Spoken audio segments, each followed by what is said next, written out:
लोग यहाँ पर एल्कोहल बनाने की विधि पढ़ेंगे और उसके कुछ महत्वपूर्ण रासायनिक गुण पढ़ेंगे।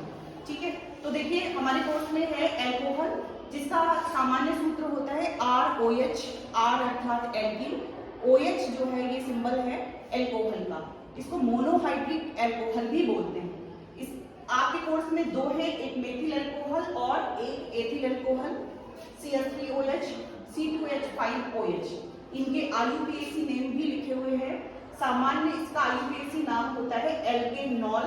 ठीक है, और जितने भी कार्बन होंगे उस आधार पर हम इसका नाम डिसाइड करेंगे। एक कार्बन है तो मेथेनॉल, अगर दो कार्बन है तो एथेनॉल। इसके बाद एथेनॉल बनाने की हम विधि पढ़ेंगे। किसी भी एथेनॉल या मेथेनॉल कोई भी अल्कोहल हम बना सकते हैं। ये सामान्य विधियां हैं अल्कोहल बनाने की। तो एल्किल हैलाइड के जल अपघटन से, तो देखिए एल्किल हैलाइड मतलब RX, R एल्किल है और X हेलोजन है। कोई भी हेलोजन हो सकता है, क्लोरीन, ब्रोमीन या आयोडीन। सोडियम हाइड्रोक्साइड के साथ हम इसे गर्म कर देंगे तो ये ROH बन जाएगा। ठीक है, ये आपका मोनोहाइड्रिक एल्कोहल है। NaBr या NaCl या NaI आपका ये निकल जाएगा। इस प्रकार हम उदाहरण के तौर पे यहाँ पर मेथिल ब्रोमाइड की अभिक्रिया सोडियम हाइड्रोक्साइड से जब कराते हैं तो आपका मेथिल एल्कोहल बन जाता है। अगर आप चाहो तो एथिल ब्रोमाइड की अभिक्रिया सोडियम हाइड्रोक्साइड से करा लीजिए तो आपका एथिल एल्कोहल बन जाएगा। दूसरे बनाने की विधि है प्राथमिक एमीन की नाइट्रस अम्ल से क्रिया। देखिए बेटा, प्राथमिक अम्ल RNH2 प्लस HNO2, ये नाइट्रस अम्ल का सूत्र है HNO2। इसकी जब आपस में अभिक्रिया कराएंगे तो ROH। ठीक, ये आपका मोनोहाइड्रिक एल्कोहल बनेगा। साथ में ये आपके प्रोडक्ट निकल जाएंगे। आप इसमें भी एथिल एमीन के माध्यम से एथिल अल्कोहल बना सकते हैं, मेथिल एमीन के माध्यम से मेथिल अल्कोहल बना सकते हैं। आपको जिस प्रकार का अल्कोहल बनाना होगा आपको उसी प्रकार का एमीन भी लेना होगा। तो ये दोनों विधियां बहुत ही महत्वपूर्ण है। आप इनके माध्यम से कन्वर्जन कर सकते हैं यदि आपको बनाने की विधि तैयार हो गई।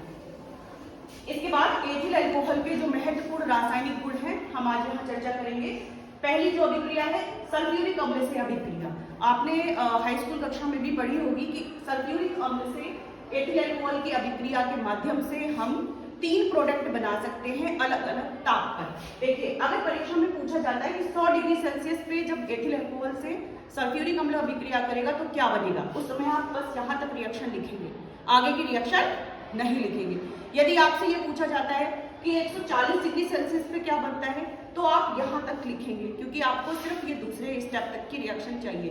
यदि जनरल पूछा जाता है कि आपके जो है एथिल अल्कोहल की अभिक्रिया सल्फ्यूरिक अम्ल से कराने पर 160 से 170 डिग्री सेल्सियस पे कराने पर क्या बनता है, तो तीसरे स्टेप में आपकी एथिलीन बनेगी। तो ये तीनों ही रिएक्शंस बहुत महत्वपूर्ण हैं। आप इनको अच्छे से लिखकर याद कर लीजिए।